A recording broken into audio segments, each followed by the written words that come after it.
So tonight, let's see. I don't like having to control the volume on that, and then also trying to think and talk. But the other guys are going to be here running a little late. Of course, Kahuna is always running late, but today we have a special guest, John Dexter. How's it going, guys? Woohoo! Hey. And, you know, we're gonna. Oh, here we go. Here we go. Shame. Goons, all of you. You're all goons. But yeah, we're gonna watch Homeward Bound. Or no, we're not watching. Sorry, we're gonna talk about Homeward Bound. Obviously, can get copyright strike. We might. So of course, we're gonna talk about our guest's project, but we might get into a little bit of some drama that's been going on. Big news with Daniel Green, big YouTuber. If not tonight, we're gonna have a video. Well, we're doing a video either way. So besides that, John, how are you doing? How's it going? How you been? Good. Kind of crazy. I have a Kickstarter right now for my doggo book called Alpha Dogs, about these dogs that have these incredible powers. This was inspired by my dog, actually. We had lived in this town that outlawed pit bulls, and we have a pity mix. This is actually a portrait of him. This is who the main character of the comic's based on. So we moved, and that kind of inspired me to create this story about this dog that is has all these incredible abilities, but he's feared by the public because of his breed and his size, but he actually has a huge heart. It's live on Kickstarter right now. We're about 60% funded, and in between that, you know, working a full-time job like everybody else. Yeah. Solid. All right. Well, okay. See, how you been, man? How you doing? Why are you running late, first off? I was promoting my free book tomorrow, brother. My book is for Valentine's Day, starting before and after, and going through after the day after. It will be free. It'll be free in an effort to promote my graphic novel campaign. I'm trying to get to 50, and get this thing done. Wife, how do we get my book for free? Like, what's going on with that? I gotta figure that out. Emily, how you been? How you doing? I'm doing pretty good, man. I've been. Hazdingo. There we go. Sorry. Yeah, there we go. I'm doing pretty good, man. I've been working on a lot of music for various projects, and I'm getting back into my own and wrapping up some other stuff. And it's good to be back at it because there's been a lot of long breaks and just chipping at things, and I actually got to sit down and instead of just a little chip, really dig into some tracks, which I very much enjoyed. So a lot of good things going on, lots more to do. Yeah. All right. Yeah, man, I've been writing that flash fiction this week. If people checked it out, if you haven't, you're wrong. You can see the mini comic that AC did. That's on Twitter. Eventually, we're gonna have to be like, yo, you need to get on the newsletter to see that mini comic because it's too cool. For sure. We gotta gatekeep that a little bit, you know. Maybe down the road, maybe do a collection of some sort. Yeah. That's a good idea. Print them out. Oh, that'd be so cool. Yeah. Like the first season. Millions, guys. We'll sell millions. Oh, we don't even need to sell. Well, yeah, I just want one. I just want one. We'll make a but yeah, I mean, besides that, man, I've been actually first time in a really long time working on the sequel to Planet of Babel. Made some good strides in that, but I'm still really far off from finishing that. Yeah, and I'm working on my drawing. You see in the Discord, I'm fucking drawing some magical stuff. You guys need to check out. Magical. Yeah. I'm just really talented, you know? It looked as if an angel had touched the page, I believe is what you said about your own work. Yes, bro. Yeah, well, I didn't say it. I believe it's been said by all, you know? Oh, yeah. It's an involuntary action. It's when people tell me. Yeah, we're talking about dogs today. I didn't even do that intentionally. I'm just it's the Beast of Darkness from Berserk, and I was like, I'll draw this, and yeah, it just so happened to be on theme. Maybe I'll show that later. Been in the air, bro. It's dog week, bro. Dog week. We got the alpha dog himself on. That's who we got. Yeah, and Goodwill has themed movies, and this week they happen to have dog movies. I was like, yo, this is perfect. Everything's lining up just right. Just right. All right. Well, let's say hi to the chat. First, we got Bill. Achiko. Best dog. Don't know. Maybe. Who knows? We took an early shower So he could be here. Nice. All right. Well, that's the right choice. It's smart. It's a smart move. Just as long as you got your shower in, Brian. That's what you don't want to be stinky when you're watching the show. That's important. Still don't know who this is. No idea. I don't know. Stranger danger. Weird person. Stranger danger. Tim McKay. What's going on? Haven't rewatched this in years. Talking about the movie. But you guys better not be about to ruin my childhood. Why would we do that? We always have the right opinion on everything. So I don't know. That lines up with your childhood.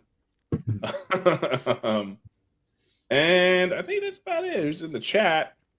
We got Kahuna's in the chat. He should be here. Oh, Maji, what's up? What's up, Maji? I was just gonna do some work, but thanks for stopping by. And all right. I think that brings us to the movie, which was Homeward Bound, which is a very old movie for some of us. And a childhood movie. I think a childhood favorite for pretty much everyone. Don't be afraid, cat. Yeah, sure. But Emily, give us the rundown. Sure. All right. So we watched the recording we watched this week was Homeward Bound from 1993. I bet you didn't know this. Recordings work with movies too, by definition. Right. That's why I called it a recording. What's so weird about that? There's nothing weird about calling this a recording. So it was from the director of Star Wars: The Clone Wars, Halloween Town, Twin Peaks, and Double Teamed. Clone Wars the movie or Clone Wars the show? There's a movie. It was a show, TV show. I think it was like the animated one. My guess. I didn't actually click on it. I was just like, oh wow. And that's a Halloween Town, Twin Peaks, and Double Teamed. I was like, I gotta include those. This is about a fun-loving American bulldog pup, a hilarious Himalayan cat, and a wise old golden retriever. They embark on a long trek through the rugged wilderness of the Sierra Nevada mountains in a quest to reach home and their beloved owners. The critters in this, voiced by Michael J. Fox, Sally Field, and Don Ameche. He was in Cocoon. He was in Cocoon? And the fellow he was in Cocoon, very old actor. He was actually married to Jessica Tandy from Driving Miss Daisy. Mr. Tandy. All right. Old Donnie Cocoon. The budget on this one, $24 million, and it made a cool $42 million. And it clocks in at a very nice 1x of 1 hour, 24 minutes. Gentlemen, that's rundown. Wow. That had to have made more money over all the years as well, too. The DVDs, the VHS, I'm sure it raked in 3 times as much as that. I think every kid watched it. Oh, yeah. Right. Yeah. Talking dogs. Who wouldn't? I mean, nobody cares about the talking cat, let's be honest. She had some good lines in there. She did. No, she had some great lines, but it's still a cat. I mean, at the end of the day. But tell me why they got a fox to voice a dog. Does that make sense to anybody? Right? Have you seen this? There's a fox voicing a dog. Yeah. All right. Yeah. So, I guess general feelings about this movie, because I don't know. I'm probably just gonna say I think we all just generally like this movie. You're just gonna open up with that, or you right? No, Bats. This movie pissed me off. Ooh. Yeah, did it? Huh? Made me angry. Here we go. Tell us about it. Made me mad. Tell us about it. Yeah, dude. Did you have like regret after it happened? Why don't they make movies like this anymore? I'm mad. I know, right? I had that thought too, actually. Yeah, like, okay, Evely brought up the gorgeous scenery when we were chatting earlier, and that's one thing. Evely should bring that up and why that's relevant and who's behind it. And that's one thing. That's just surface level. But can we acknowledge the fact of how simple it is that they just simply have a camera angle on an animal and they edit in the right do voiceover? And you just do voiceover. That's all you need. And whoa, it's working. Holy crap. Really good stuff. Obviously terrible movie. You can tell I hate it. Well, it's such a simple recipe. I mean, like, one of the biggest things to, I don't know, emotionally manipulate people in a good way is to use dogs, saving a dog or whatever, having close bonds with dogs. It's like the quickest, easiest way to create a connection with people because people love dogs, not cats. But yeah, so it's like doing this movie. It's like a no brainer. But then again, like I don't know, some of the more recent dog movies like failed, right? Right? Like what am I thinking of? I don't know. What are you A thinking? Dog's Purpose. Well, A Dog's Purpose didn't that do really bad? But But also, did it really? I have yeah, I never think there was some cried so much in controversy a when it movie, came out. and I was like slapping myself. Me and the wife were both like, just like buckets of tears, and I'm sitting there like, the dog is fine. It's backstage. It's not dead, man. It's not dead. They're tricking you. It's music. It's editing. The dog is fine. Stop it. That had to have made money. They did a sequel, you know. It did? Oh, okay. So I'm wrong. Oh, dude, I'm wrong. Dog's Purpose. Yeah, it had a budget of 22 and it made 64 million in Canada. US and Canada, 140 million. Oh, it made 205 million. Dog's Purpose off of 22 million budget. So I mean, this is just more evidence to devil worshiping going on in Hollywood. They don't want good dogs. They don't really care about the money, and they don't want to promote the goodness of dogs. That's what's happening. I mean, I thought you were gonna. All dogs go to heaven.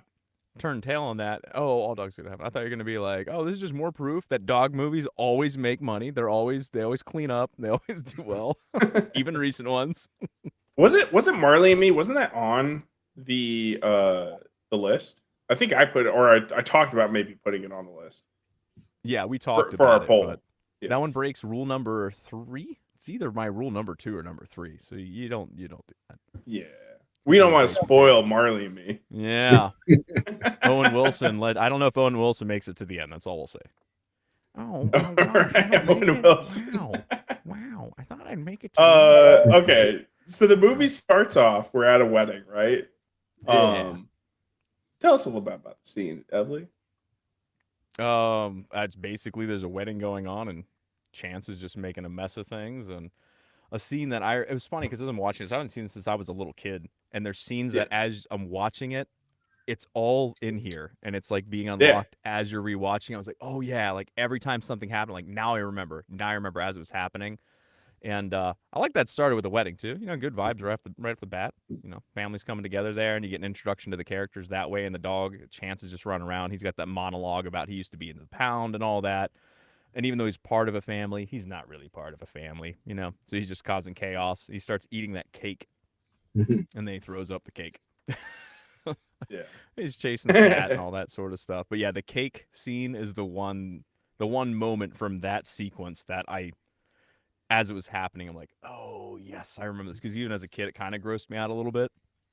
And it still got me this time. I was like, ooh. I love when he's like running up to the random people saying stuff, and like she's like shooing away. He's like, you don't even know how to shake a hand? What kind of human are you?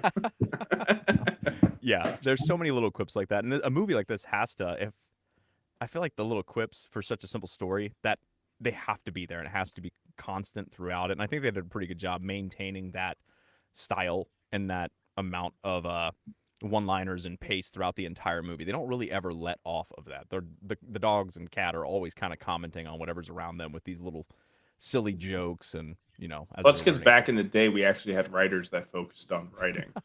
So I'm like, of course you're gonna get a bunch of one-liners. Now, if they did a reboot. Did you see there was a sequel? Oh yeah, they're stuck in San Francisco or something.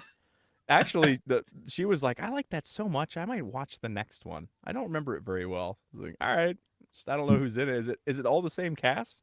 Did Forrest Gump's mom come back? I think it's a completely different cast. Oh, is it really? They recast Chance. Did they really? You can't do that. I'm kidding, dude. I don't know. I think they all came back. Let's see here. No, you're right. They recast what was his name? Adeshe? Old Donnie got cast by Ralph Waite. Oh man. Oh man. Favorite. Old Ralphie Waite. Yeah, I mean, the opening sequence, it's like it was a good setup for the A and B plot, right? So the B plot being, obviously we know the A plot is them trying to get home. But the B plot being the relationship between the stepfather and the rest of the family and not really connecting. And he's kind of like, you know, they kind of have it where he's like disregarding the dogs a bit. And it's like I think it's throughout the movie, he really learns that he's like, oh, these dogs I need to care more about, because if I'm going to care about this family, I have to care about the dogs. And I think that was going on throughout when it was set up well with the wedding theme, right? I will say though, like, dude, that kid is weirdly obsessed with Shadow. Like, it's not healthy. He's just drawing pictures of his dog all day. He doesn't have any friends. They're like, at parent-teacher conferences. They're like, yeah, well, I don't remember his name, Billy. I'm just gonna call him Billy. Like, Billy doesn't really talk to anyone. He just draws his dog, Shadow.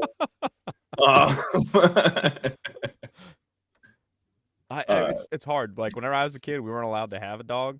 As me, I got 2 brothers. My dad and my mom said she already took care of 4 dogs, so she didn't want another one. So we never had a dog growing up. We were allowed to feed the squirrels. Those were our dog. We feed the squirrels. We gave them names and stuff. And we were like, no, that one's different. Look at his tail. It's a little bit chewed up. So I don't know. I might have been this kid had I actually gotten my hands on a dog at some point, just because we wanted one so bad. So it didn't strike me as weird as it apparently it struck you. Old counselor Bats, like, your kid needs to. Yeah, well, not every dog is. I mean, I've always loved my dogs, but not every dog is as good as Shadow. But they're probably going to do some things that are going to piss you off, like Chance, even when they're older, but more mature, like Shadow. Oh yeah, he gets into the trash can in the beginning of that one scene too. And did you see like what the trash was? It was just like lettuce. It's just tons and tons of not like, totally fresh lettuce. I'm like, what are you guys throwing away? Like, this is a weird collection of trash to have in a can. Yeah, it was one of those things because I don't know. I'm gonna attention to like prop details. That one threw me off. AC being stoic down there. AC's just frozen. Definitely not frozen. He's here. Oh, he's not frozen. There he goes. There he is. I'm in the zone, guys. I'm multitasking over here. Don't mind me. It's all good, man. It's all good. Yeah, no. So then they so what was it? They were just on like a long honeymoon? Like they were gone for a while, right? Or just a vacation? I think I don't remember, but the family, they're going somewhere and they got to drop the dogs off. They got to take them to the farm, which I thought was a metaphor for something, but I don't remember. Farm. You gotta, but no, but they went to like class. Oh yeah, I thought that was strange too because I was like, are they going to visit family? But they were in school there. You can't. I don't think. Can you do that? That's why I was kind of confused too. I was like, are they moving? It was very unclear. It was a little. It's very important to the plot and the enjoyment of the movie to get those little details. But yeah, when I was watching, wait, it's lazy writing. I'm not gonna give it an exception to it. It's like, did I miss something? I was like, all right, well, whatever. Just see what happens. Honeymoon / family vacation. Yeah, but I'm like, why was he also going to class? Or like, oh, it was. Was it like Red Strider knows this movie well? He's gonna fill in all the gaps here whenever you miss a beat. Yeah. But yeah, they're on the farm for like 2 minutes, and they're like, bro, they're not coming back. They lost faith in them real quick. Well, the dogs didn't understand. Even early on, we thought that dogs could understand the people for some reason. And then whenever Shadow's all upset, I was like, oh, no, they can't understand it. And it was like, oh, no, what's going to happen now? If they could just talk to each other, But there's one part, they say a word, and the dog recognizes that one word. I thought that was kind of cool how they did that. And this whole movie from start to finish. They would, right? I mean, they understand sit. Exactly, yeah. This whole movie, there's so many scenes too where I'm like, how in the heck did they get the animals to do this? And we'll come across more as it goes on. But even early, I was like, geez, these dogs are good actors. Because I'll probably forget it when we get to the moment, but like when the cat like nibbled on the dog's lip, I'm like, what? Because like, obviously you can get animals to lick things, right? Throw some peanut butter on. Or whatever. But I'm like, how did they get a cat to lick the dog and the dog not licked? Like she's like, it was like biting nibbled on it. Whatever this part of a dog face is called. Yeah, lip, right? And then the dog was just cool about it. I'm like, bro, how? So that was crazy. How'd they get that cat? How did they safely get that cat soaring through the air? That's what I want to know. Right? Oh, with the catapult. Yeah. That's why they call it a catapult. Crazy stunt, right? I wonder if there's any award for that. It's totally not. Best cat being flung through the air. It's just so obviously the puppet's just flailing. The winner is Sassy. Sassy. That is a funny name. Yes. Yeah. I mean, so yeah, they just we can just cut into different pieces, right? It's like so they they're just traveling throughout the mountains, being like, yeah, we'll find our way, right? We'll find our way, sure. And yeah, no, there was one part again. I don't want to like forget things when we get to it, but like in the pound scene, I had in my head, I'm like, these guys are the bad guys. I'm like, these guys are terrible. And I remember watching this as a kid, watching them being like, these guys are doing terrible things to these dogs. Like, screw like these people or something. Yeah.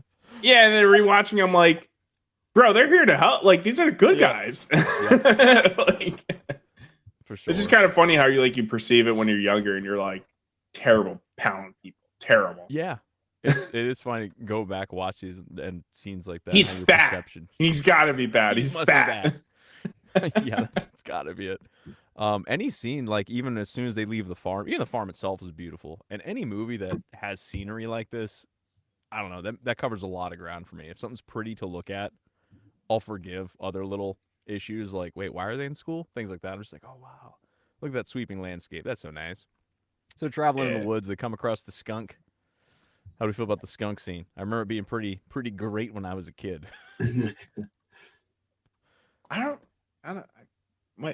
was also drawing my dog picture while watching the movie. Oh, you were distracted. How dare you? It's even an hour and a half. You're distracted watching your demon dog thing.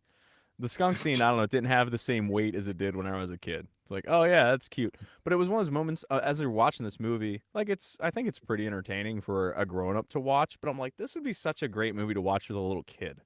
There's nothing that bad in it, and they'll get a kick out of scenes like that and all that sort of thing. Fat and it's true, dude. Unless your name is John Candy, then you're the good guy. Everyone loves you. So the skunk, then they go through they go through the spooky forest. That was another awesome shot. It's got like that low fog, and it's just that I don't even know if they're in California. I feel like it was filmed in Oregon or something, but just that West Coast foresty mountain vibe. Just I awesome. don't know. And this film too, for being 93, I thought it looked really good. I don't know if it was if we were watching some digital updated version of it or whatever, but the colors really there weren't really any effects. Just the look of the film. It didn't. Sometimes you watch old films, they kind of have like an older look to them. They're like a little bit, I don't know, not as clear as they could be. And was Blu-ray out yet? I think Blu-ray came out in the 90s, right? Blu-ray came out in 2004 or 5 because that was the PS3 and the Xbox had the HD war, and that was around but that's 05, 08, like something like that. I remember that was a big deal when. No, what am I thinking? I'm sorry. I'm not thinking Blu-ray. I'm thinking something else. You're thinking of a totally different kind of recording, pretty sure. Yeah. Laserdisc? So they go, no, not Laserdisc. No. Oh, dude, yeah. If I had this on Laserdisc, that would actually be pretty boss. Set that up, get the old school projector. So they go through the spooky forest, and then they come across the bears. And this is another little scene where when they came across them, it's like, oh man, this is like the skunk. What kind of dog is that? I was like, it's gonna have all this meaning and add to the plot. And it's just like one of these little things. Like they're just going on this adventure and they come across stuff that doesn't really matter. It's just like a funny little moment in their travels. So they come across the bears, and then the little bears run up the trees, it's always kind of terrifying to watch a bear run up a tree as easily as they do. Because in your mind, you think, if I'm in the woods and a bear's coming at me, I'd get up that tree and I'd be safe. Then you watch that. No, they claw right at that thing. Yeah, it's like it's nothing. Yeah, they got like claws and stuff. They can climb better than I can. That's for sure. Better than I can. Yeah. So then they do a little swimming, and that's when Sassy goes down river.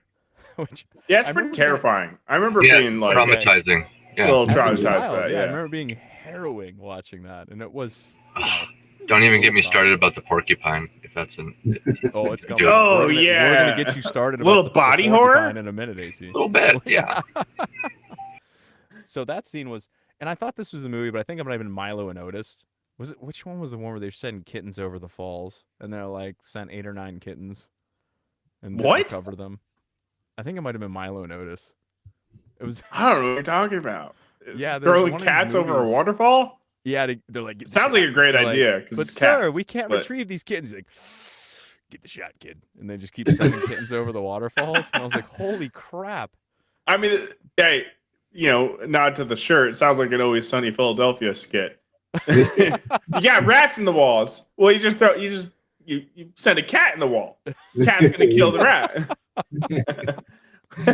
We got a cat stuck in the wall. Oh well, you gotta get another cat to get that cat out the wall. I get those cats in my walls. That's one of my favorite bits. Yeah. Cats in the walls and cats over the falls. How's that for a second? Yeah. Well, this entire movie is filled with all kinds of clever stuff like that. Like right off the bat, right when he's like, "Oh, I own that human," you know what I mean? When he's going down the list of all the people, and he's like, "Oh, that's my human," you know what I mean? Like and there's the reversal of like the dogs own the humans or whatever. It's so like right off the bat, right out of the gate, it's kind of like, I wouldn't say ownership. Well, it's like they're bonded. Come on. Yeah. Well, I thought the narrator, the dog, I think Chance, right? I think Chance, right when the movie opens, like that's kind of one of the first rug pulls. It's like to show that like kind of the vibe of this movie is he's introducing all the characters, and he's saying like which animals own which humans, basically. Yeah. And it's like reversed, and I don't know. It's just right off the bat, you can just kind of see the energy it's coming with. I mean, that's something I could say, right? Like, they showed the bond between Shadow and his human being so strong, and that like motivated and influenced Chance, right? Which was a big theme of this that was happening. But I guess I would have liked to see some bonding between Chance and his human. There really wasn't that. Other Billy, I think, was the kid's name. Other Billy? Yeah, young Billy. It was old Billy. Billy Jr. and Billy Jr. Jr. Guys, 1 second. I got some bad news just came up real quick. Retard alert! Retard alert, class! Hey guys, sorry, I've been really sick. You wouldn't believe what happened. I feel like a wrestler from an like off-brand AEW just joined. What is going on? Here it's a corpse. Dude, I don't. My uncle gave this mask to me for my birthday. I don't have a clue, man. I just know the ladies love it. Anyway, I was like, does Kahuna have like a really, really good reason to be late today? Like, did he he's just trying to find his mask. He's up in the attic. Where the hell is it? Casey's like, are you okay? Kahuna, you don't look good, man. Mask. Yeah, obviously a good reason to be late. No, I can't tell what I'm looking at. Is it a zombie? Is it like a skull? I suspect the zombie. Vibe? What gets me is the fake teeth, because this makes me look like freaking like Bucktooth McGee over here. But anyway, guys, what's everybody doing? Have you ever heard of the B movie Rotten Tail about a man who becomes a rat? That's kind of what it looks like. I was actually thinking of like that Zombiever movie. Yeah. Oh, Zombiever, yeah. Yeah. I saw the trailer. When you get bitten by a zombiever, it doesn't turn you into a zombie. It turns you into a zombie beaver specifically. So that's right. Looks like Bucky from The Walking Dead. Bucky, from the gas station. Well, welcome. The Kahunas have eyes. Good of you to join us. For a second there, I thought he was going to be like, "Oh, sorry guys, sorry I'm late. I just got into a horrible accident at work. Don't mind me." Something happened. You wouldn't believe it. Don't worry about it. Moving on. The voice. You like the headphones? I can't hear a thing. By the way, this is great. You look like Goon Ferratu a little bit. Dude, I made that joke sometime this weekend. It was great. It was good. I was listening. Good. Very fitting. So are we still talking about talking animals or what? Yes, we are. Yeah, we're talking about talking animals. We haven't gotten to the body horror yet. And then Shadow gives a speech about being man's best friend. And this movie does a good job. Again, like I was saying, if you're an adult, you watch, you're like, that's nice. But everything like bite-sized. Everything keeps moving, sort of like the way a lot of things are formatted for younger kids, where nothing overstays its welcome. Did we talk about the Humane Society yet, or no? No. I think that's coming up. As a child, I thought they were the most evil, like, corporate thing of all time. And then, like, I watched it again as an adult. I'm like, whoa, they're cool. Like, they're so normal. They're nice. Like verbatim what Bats was saying. We're coming up on that. We're almost I was literally talking. You said Humane Society. You mean the Pound, right? Yeah. ESPCA. I thought they were the bad guys. I thought they were evil. And I'm like, hey, these guys are like trying to help the dogs out. When I watch movies like this, and I realize I was a stupid child. Very stupid. There are very few smart children, so you're fine. You're in good company. We turn out okay, right? Except for John. John, I got a feeling you were a smart kid, right? He does have that vibe. He's like, I've always talked like this. So anyways, Sassy washes up on the shoreline, and a bird watcher, because most bird watchers, they're either missed really opportunity. Nice or she should have been dead. All cats. Did this movie piss you off too, Kahuna? Did you get pissed watching this too? Because I got mad. Well, there was a cat. I mean, she should have died, but you know, it's a missed opportunity. Right? Whatever. The birder just finds the cat and he's like, picks it up. He's like, still alive, and then just puts her back in the water. I love that Sassy has 0 votes right now. Oh no way! Really? Wow! Imagine that. We have a lot of cat. We got a lot of filthy cat lovers in our audience. I know that. There's no bomb sniffing cats. Fact. There's no seeing eye cats. There's no. All they do is give you toxoplasmosis, which makes you crazy. It mind controls you. Mind controls. So you can do their bidding. It's crazy. Exactly. Yeah. Through their poop. Is that really why they do it? Yeah. What do you mean? It's through their poop. It swells your brain. Yep. I didn't know it's not actually technically the cat. The cat's also a victim in this whole circle of life. Oh no. It's symbiotic. It's evolutionary to confuse the rats so that rats can become easy prey, and it's also to control the humans. So what do you think crazy cat ladies, why do you think that's a thing? A huge portion of the population already has it and they don't even know it. So. Yep. Yeah. Yeah. John, have you heard about what we're talking about? No, I haven't. There's a type of parasite that lives inside cats, and they also get inside of people, and to propagate, they prefer cats, but they'll get into anything. If they get into a person, the person will suddenly not mind the smell of cat urine, and they'll be very receptive to a lot of the annoying things the cats do. I got tickets. Yep. Basically, I don't know why you're trying to. Basically, when this stuff, when mice and rats get a whiff of this stuff, and it gets in their brain, basically, they literally will wander over to the cat and check it out. What up, buddy? Hey, I like you. What's up, bro? And the cat's like, oh, I'm hungry. That's how it works. And you can totally see this working with I bet it's the same with panthers and the jungle and humans. I just realized this parasite is just basically like a horny dude. He'll do anything for a little puss, Yeah, the rat comes and checks out the cat like, hey, I like you. What's going on, man? Like a X-Files one-off episode that people watched and were like, didn't further the main plot, just a throwaway episode. It's toxoplasmosis. Say that 5 times fast. Toxoplasmosis, I believe is what he said. Yeah, exactly what I said. Yeah.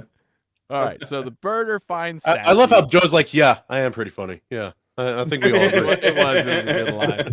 We'll allow. So the boys, the dogs go hunting then because they got to survive. They're out in the woods, and they address that. They're not just surviving out there and nothing. So they go fishing, and the crawfish They could have eaten the cat. That's also a storyline. This could have gone down. Been one of those sleeper hit movies. It's super traumatizing to children, and parents had no idea because they're not paying attention. Jeez. But so anyway, where the crawfish gets him. Whenever I was a kid, I thought they had a live crawfish on there. You watch it now, and you can tell it's just a prop. But I thought it was real. So the crawfish gets Chance. Chance is always getting into trouble. That dog. Oh yeah. So that's whenever the lady comes back and realizes the pets are gone. And the farmer, we missed that part, but the farmer came to the farm and was like, well, the dogs aren't here, but I guess she took them on the cattle drive or whatever she did. And so she comes back and realizes the pets are gone. And that dude in the tower, did anybody else see the guy in the tower? And you're like, is that Hugh Grant? You have to pause it and rewind it and check and see if it was Hugh Grant because it looked just like him. It did look like him, yeah. Me and the wife were like, is that Hugh? That's Hugh Grant. What? But in the 90s, dude, he was a huge star in the 90s. Imagine him just doing a one-off. Hey, you want to for $30? You want to show up in a tower randomly in this chill talking animal movie? There's a tea. Will it be tea? Yeah. Apparently, he's a nightmare to work with, but I suspect that's a lot of that. That's why they put him in the tower so he's away from everybody else. Shove him. He was like $30. That's like $300 in the 90s. Deal. Oh, dude, you know what would be good? They tell him he's going to voice one of the animals. They give him a mic, and he goes up there, and he's just talking for hours. Like, No, we're not going to do that. It's just And so Hugh Grant, he's in the tower. He finds out. He's like, "Oh, geez, the dogs are missing." They talk to him and all that, and then I think the family finds out about that they're missing then, and that's whenever the mountain lion chases them, and we get a call back to the earlier scene in the movie where they launch Sassy, and that's where they launched the mountain lion. That scene I was watching, they launched that mountain lion over that mountain lion looks edge. so fake. Looking back now, Did it really look good? I was scared. Oh, dude, it looked. No, I was kidding. It definitely looked like a puppet. Yeah, really? yeah. It's funny. Well, like even in Game of Thrones, it looks really good. Like the dire wolves. There's a scene where if you pause it at the right moment, where the dog attacks someone, he's like, they literally just threw a doll on this guy, like this little stuffed doll. It's so funny to look at if you pause it, but yeah, that's so funny. I thought it looked good, but I was too just lost in the fact that they launched this mountain lion. I'm like, I don't even care if the weight distribution doesn't make sense here. You have like a 300-pound mountain lion but they goes flying over the edge. And I was like, holy cow! They just launched that mountain lion. It was fantastic. And shortly thereafter, the Sassy, who's nursed back to health by the bird watcher, and she's like, "Hey, I'm getting out of here." He's like, "Okay, go ahead," and he lets her go. And then she hears the bark, and that's when the dogs and the cat all reunite. And again, it's one of those moments that's like cute and touching, but it's only like 45 seconds. It's just like real quick, and let's move on. Again, you know what they could have done? They could have had Shadow like whip out the old like wolf ancestry, like tear that mountain lion down, like rip its throat out, kill it viciously on screen. Look over at Sassy, keep it up. See what happens. I knew that you weren't a big cat fan, but I didn't know it was this deep. No, I just say this movie gives me a lot of opportunities to propagate cat hate, which is really what I'm here to do. Fair enough. We have to fight the toxosymbiosis somehow. That's right. Toxosymbiosis. I love how you're changing the name every. What do you mean? That was the same. The same name. Which character won the poll? He is a vet. Shadow for certain. Shadow. Shadow got that voice. He's a golden retriever, which is like an automatic win anyway. Goldens are good. Win. You like Chance, but that dog is annoying. You know that. He's got protagonist energy that comes off like not in the. It's like, yeah, we like you, but you're no Shadow, Well, Shadow is like the old mentor character in an anime, and Chance is like the annoying, screaming Black Clover like protagonist in the beginning. Just like excitement and energy, but no real power. Yeah, I'm gonna watch the sequel, and I will let you know if Chance meets up, Shadow meets up with a bunch of other like older retrievers voiced by like guys with great voices. that would be really funny. How's it going? It's like Sam Elliott and I don't know, Clint Eastwood. I can't believe I haven't seen the sequel. Sequel, I remember liking the sequel more. Oh, interesting. What? All right. You know what? I instinctually yeah. When we pulled it up, Caroline was like, "Oh, they have a sequel," and I'm like, "We don't talk about the sequel." She's like, "Oh, is it that bad?" I'm like, "I actually don't know." I just assume it's. It was also the best anti-smoking propaganda I saw as a child growing up. In the second movie, why does because there's this guy there's these bad guys. They're like stealing things, down cigars, corrupt, and he's like smokes a cigarette, like he's smoking a cigarette. He tosses it. It catches this like bush growing on the sidewalk immediately. Set the entire brick building on fire. Oh man! And it hurts a bunch of people. The dogs go in. They do. Obviously, do you want to kill dogs? Then maybe you should pick up smoking. If you want to burn down a cheaper living opportunity for people living in the ghetto, this is it. Yeah. It's at that point in the story that Chance comes across the porcupine, and that scene is. As a kid, I remember it being kind of rough, and watching now, I was like, "Man, the special effects are good." Yeah, it's almost like they just. This is also in the '90s. There's a good chance they just let the dog. Let it happen. Go on, buddy. Go get him. There's another scene too. He'll be fine, guys. It's not a big deal. Yeah. It's like one of my favorite old movie facts of all time. There's this old horse movie called Red Fury. Yeah. I was waiting for it. And the little girl is supposed to cry because the horse dies at some point in the movie.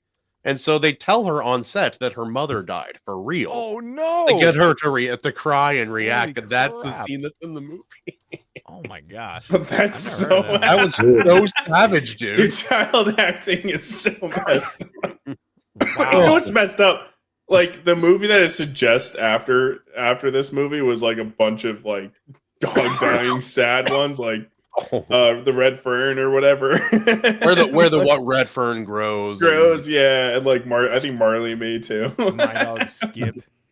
Suddenly, our current mental health epidemic. Oh yeah, what was that movie where this guy gets reincarnated into his dog and he stalks his family from life? Wasn't that wasn't the very last Robin Williams movie? No, it was something else. I don't know who it was. Yeah, but like he's the dog, and he's like trying to keep his ex-wife from like hooking up with people. It's a weird movie, dude. Red Strider says fluke! Exclamation. Maybe. Take your word at it. We can't say it's not right. Fluke. Oh yeah, Oh yeah, Fluke. That's the one. Fluke was marketed as like, oh, it's a cutesy movie about a guy who becomes a dog. No, it's not like that at all. It's just this terrible like drama that's dramatic and has. Oh yeah, I hate. Yeah, see, he's right. I hated that film. It wasn't funny at all. It wasn't heartwarming. It wasn't anything. It was depression. That's all that movie was. The last movie that Robin Williams was in was the he did the voice for a dog in Absolutely Anything, and I don't think anyone watched that. I've never even heard of it. Yeah. Simon. But all right, back to the movie. So Chance bites the porcupine. I'm trying to figure out how they filmed it, and that was the part where the cat gets in his face and is biting his little this part of a dog face. I don't know if it's called a lip or what. She's like chewing on. I was like, how do they do this? Like you guys were saying. I think they just got the dog to pass out, and cats are just natural. I'm going to eat this thing. Drug it and have the cat do whatever. The cat was just being. They actually natural, replaced like, Sassy. I love how this stream is turning into cat hate. From there on out, it was actually Sassy too. I think there was 7 Sassies actually that were filmed in this. There was like 4 Chances or something. And actually, there's one scene where with the Chance and Grace is like, he doesn't look like Chance. Like, oh yeah, the spot is gone. I looked it up and there's like 4 Chances and 2. I want to call. Wait, seriously? Yeah. I would have loved if it was like 4 Chances, 7 Sassies, and like just 1 Shadow. A perfect dog. No, there might have been. I don't know, but there was 7. I was gonna say he didn't look the same when he was in the mud. Oh, might have been a younger one. I don't know. I'm not sure. So at that point, the kid goes to the police. All right, the Legolas eyes over there. The kid goes to the police, and the cop obviously thinks he's like being serious. He's like, "Oh my gosh, somebody's missing." They realize it's the dogs. But then, what does he do? He helps the kid out. He's like, "Hey, you should go make posters. Sometimes they help. They don't always, but sometimes they do." I was like, "Oh, that's nice." So you got like cops in a positive light, good family dynamics. I'm just like, man, this is so nice to watch these movies. Yeah, and then the dogs, the kids at the police. He's like, well, I got time for that. And then the dogs, they're stumbling around, and what do they stumble into? A little girl who's lost in the woods. Of course. Oh, that was adorable. Yeah. Then Sassy is like, we should probably just leave her. Honestly, there's no hope. You should just leave her. She's just a human after all. There's nothing she could do for us. She doesn't have any. It hasn't been affected by my toxosmosis yet. Yep. And then Base Shadow stepped in and was like, "No, Sassy, we can't leave this poor innocent human girl. Yep. We must cling to our superior dog morals and save the human." That guy turns into Optimus Prime. We will not surrender to your evil cat instincts. We are here to save Sassy. Save the little girl. Does he transform? Yes. Now, do a dire wolf. Yeah. Now animals, roll out. Yeah. There's the group of dudes, and they go and get the dudes, and like, hey, there's a little girl over here, and then they go and they find it, and then they're like, hey, there's dogs here, and then that's when they like get them to the pound. Can you go through all? Can you describe the entirety of the new sequel Star Wars films this way, Justin? Anyway, they had the thing, and they're like pointing at it, like there's stuff over there. How about we go over there? I'm trying over here. Leave me alone. Dad was there for some reason. We don't really know. There's no gravity, and then there's that girl. And there's condensation, which auto dogs. And there's condensation, which means they're wet, which means they're in love. We don't know what's happening. Decepticats versus the auto dogs. Someone bets. There's your first comment. There's your first comic bets. Yeah, that's the next Flash fiction. Yeah, dude. Yeah, that's what it is. Yeah. Yo, but if you are not subscribed to our Substack, it is in the description of the video. Check it out. Yeah, all right, back to the movie. We'll wrap All right, this so up that's real when quick. they get to the pound, and they're all confused. And this is where I think all of us as children, it seems like, thought the guys at the pound were the worst people ever. And then as adults, we're like, oh, Well, no, yeah, he was they're fat. There's more than one of them. Fat, Yeah, fat in a '90s movie equals evil. We've Yeah. all seen it. We all As it know. should be, Factual. yeah. John, you've seen that, right? Come on. If you're fat in a '90s movie, you're not a good guy. You're a bad guy, or you're retired. That's the only good reason. Tired. Or you're like So they're- that one fat actor in the movie where it's okay.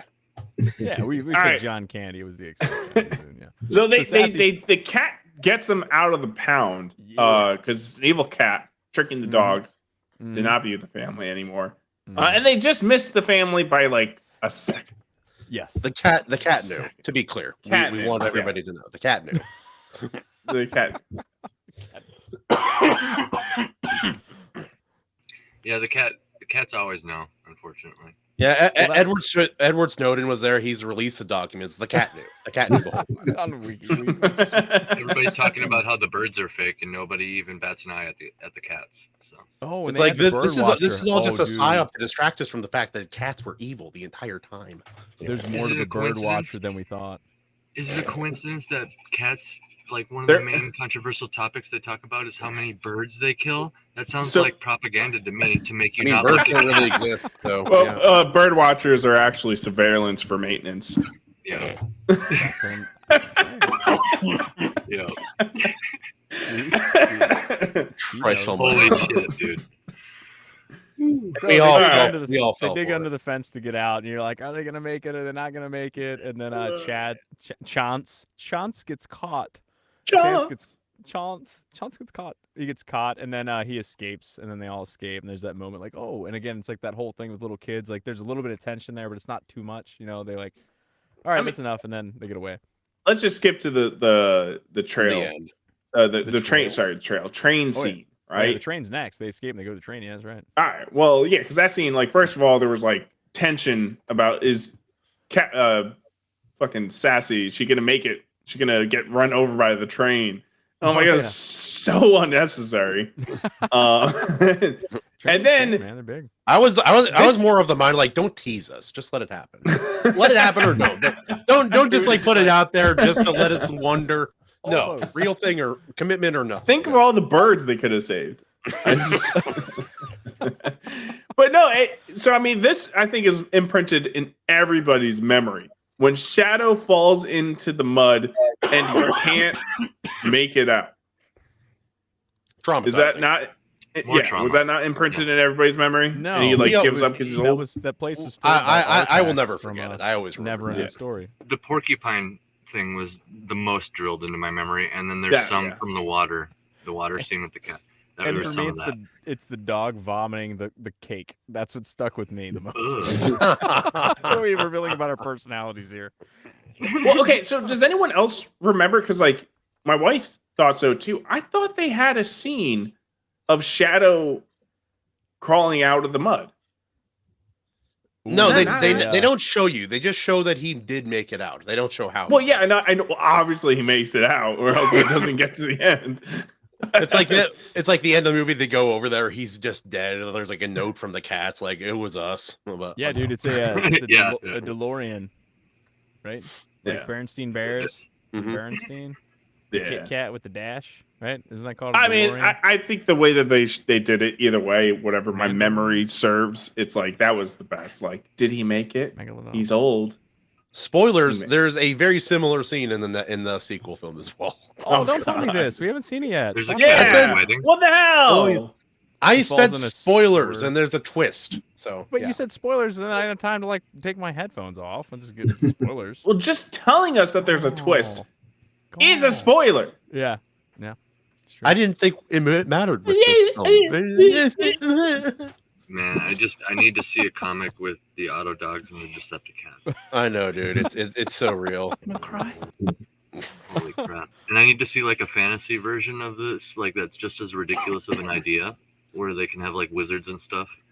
Because I just want to see somebody like do a castle siege, like the dogs siege a cat. Wait. A cat castle, a castle, And AC, I got you. They're flinging balls of yarn over the castle walls, and it distracts them all, and then just smash the doors down. They're just shooting their like poop scent everywhere to try and get the dogs off guard. So the And dogs all have was to have okay a until special the Cat mask. Nation attacked. Yep, and then some of the dogs get distracted by peeing on the wall instead of rushing in, and the cats take advantage of it. Yeah, the squirrel. They release the squirrels. It would look more like that Key and Peele kind of like that one Key and Peele bit where they remind the basketball team why they should be winning. Yeah, it's like, wait, you guys are dogs. You can kill cats. Come on, man. I want it to be like a crazy, increasingly escalating game of rock, paper, scissors. So it's like, yeah, the cats build walls. The dogs show up with yarn balls, throw it over the walls. The cats release the squirrels. The dogs chase the squirrels and then do another counterattack, and it just keeps escalating. Reading from notes, he's been writing about this since it entered the chat for the past like 20 minutes. AC, like, no, I need to flesh. I already published a book on Amazon about it heavily in the last. That's impressive. He said he was multitasking. Okay, Yeah. 2 months, Pierce Brown. How about 20 minutes? Guys, I'm onto something. Get your heart out, Brandon Sanderson. Yeah.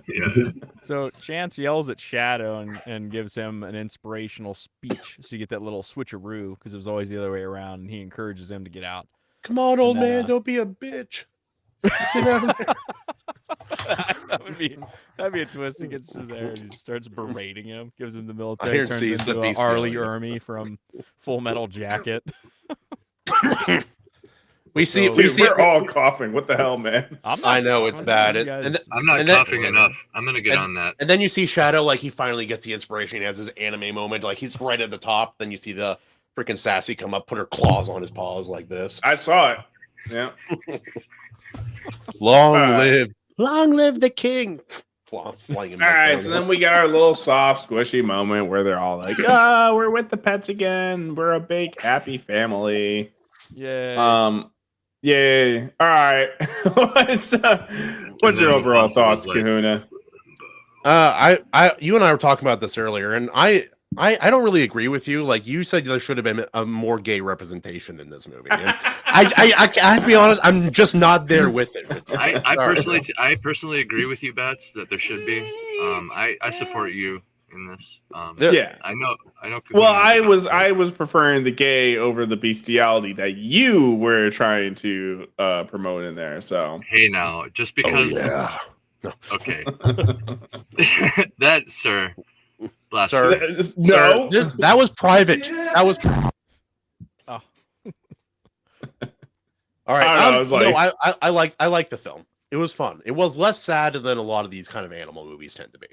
It was inspirational. It was simple, and it didn't have like the weird like Disney animated like mouth moving like a person thing that every modern version does. Did they do that in Air Bud? No, Air Bud didn't talk. No, they did. Right? No, they did that in the later Air Buds. Air Bud 1 is just a dog that can bounce a basketball on its nose every now and again. And then they have like Air Buddies 15, and it's like they're in space and they're talking. It's a completely different franchise by the end of that whole thing. I want to get some Hot Pockets and throw that in. That sounds like a good time. John, or I'll go to you, John. I didn't mean to go to you, but John, how'd you feel about this movie overall? I really like it. I mean, when I was a little kid, I watched The Incredible Journey, which was in Homeward Bound's remake of Incredible Journey. But I actually like the Homeward Bound better than Incredible Journey. You know, Incredible Journey was back, I think, in the 60s, so it didn't really age. I mean, it's still fun, I'm sure, but I think Michael Keaton, Michael J. Fox, he was so great. All the voice actors were so great in this movie. I did. Oh, what? I didn't kick him. I thought you kicked him, dude. No, that wasn't a bit. We thought he kicked you, by the way, for a minute. We're like, wow, dude, he's really getting into it. Yeah. If we're gonna kick anyone, it's Kahuna.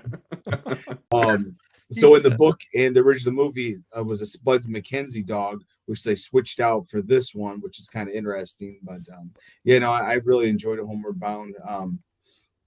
I thought it was really good. I don't know if I like it better than Milo and Otis. That's pretty close as far as dog movies. I think I would prefer Milo and Otis, but they were both fun movies for a kid.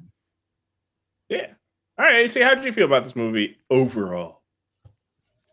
It's no boy and his dog, but it gave me the feels and reminded me of my childhood. So I'm all for it. I mean, it's not Air Bud, but it'll do. It'll do. Air Bud. Even with the body horror and the trauma and the fear of water that eventually developed and all that, I give a teary-eyed thumbs up. All right. Crying. He's crying. Justin. So how'd you feel about this movie overall? It's a kids movie, so it's a little silly, a little simple, like a lot of kids movies are.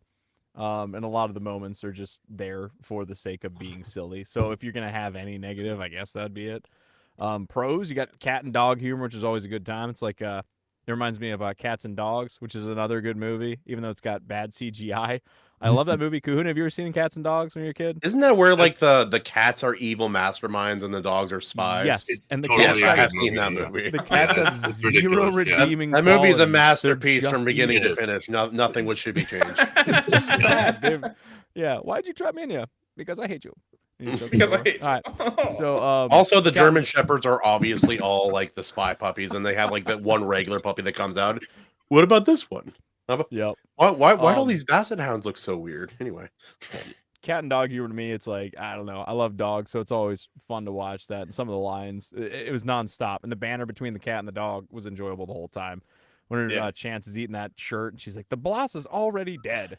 She calls him a butt sniffer, which is like, that's accurate. And he's like, "Get a life, get 9 of them."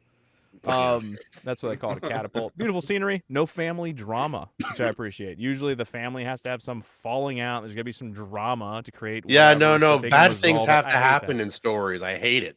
Bad things did happen. The family stuck together the whole time. See that? That's also a choice writers can make. It's fine. It starts with a wedding, which I appreciate. Nice. But what if the wife had to be hung and then? In the very beginning, in the modern remake, the wife would be well hung. Whoa, no. Wait, whoa, no, Different hung. Modern Disney version. Modern Disney be like, You bet your sweet bippy I did. Yep, that's modern Disney. Yeah. Another good thing was the score. The score was surprisingly good in this for being a little kids movie. It had some really good tracks in it. And I didn't remember the ending song, but supposedly the credit song is a hit. But just the score, it was like good dramatic music, and it was big orchestral pieces. Well, they had to put the budget somewhere. It wasn't in the videography, dude. It's not like the B-roll got the Fox in there. The B-roll guy should be fired. There's all the B-roll shots are bad in this movie. What? No, what? Yeah, no, the scenery is beautiful, and you can't tell because the guy with the camera had it up his ass the entire film. What? That's maybe harsh, but that's how I felt watching this movie. I don't agree. Yeah, I've been in these places. He did not capture it, dude. It's a beautiful place, and he did not capture it. If you keep doing that, something you do not want is going to happen to you with 100% certainty. I think what he's saying is it's no Lord of the Rings. All right. I thought it was beautiful to look at, and I thought it was impressive editing. The way they got the animals to do the stuff they did. All of that to say. I enjoyed it. You've been talking about. I thought that. Oh, I thought you were really going to keep enjoyed going. that. No, I was just gonna keep stepping on your toes. He was waiting for it, man. He was. I was gonna say. I think the key. We're at an hour right now. The key word, I think, simple. Right. This is simple. The concept of it is great. It's fun, and the whole thing's enjoyable. Who doesn't love watching just two dogs on the screen for over an hour? I mean, what is it like? But I think we all agree this movie.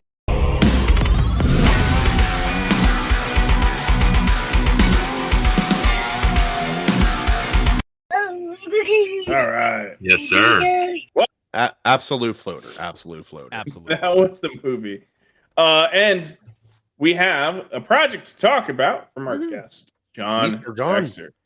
And if you see, we have the link pinned to the comments. And I'm going to share the campaign right now. It's animation overload. Yeah, let's get into that. I'm getting to producing. Let's see.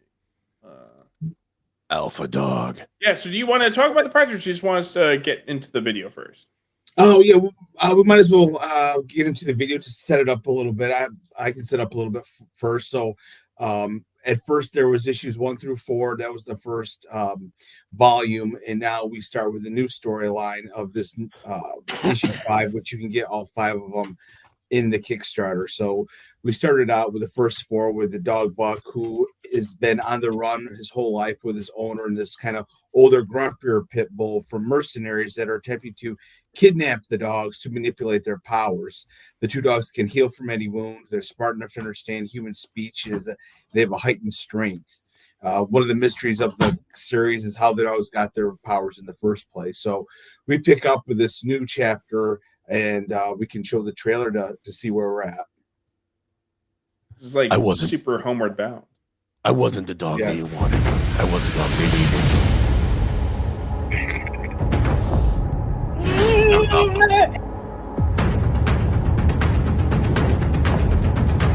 Buck must find his friends.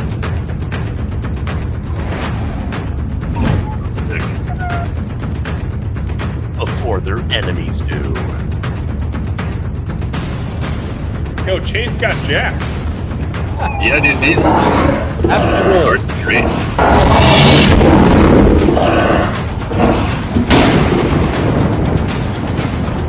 John Dexter's Alpha Dogs. Oh yeah.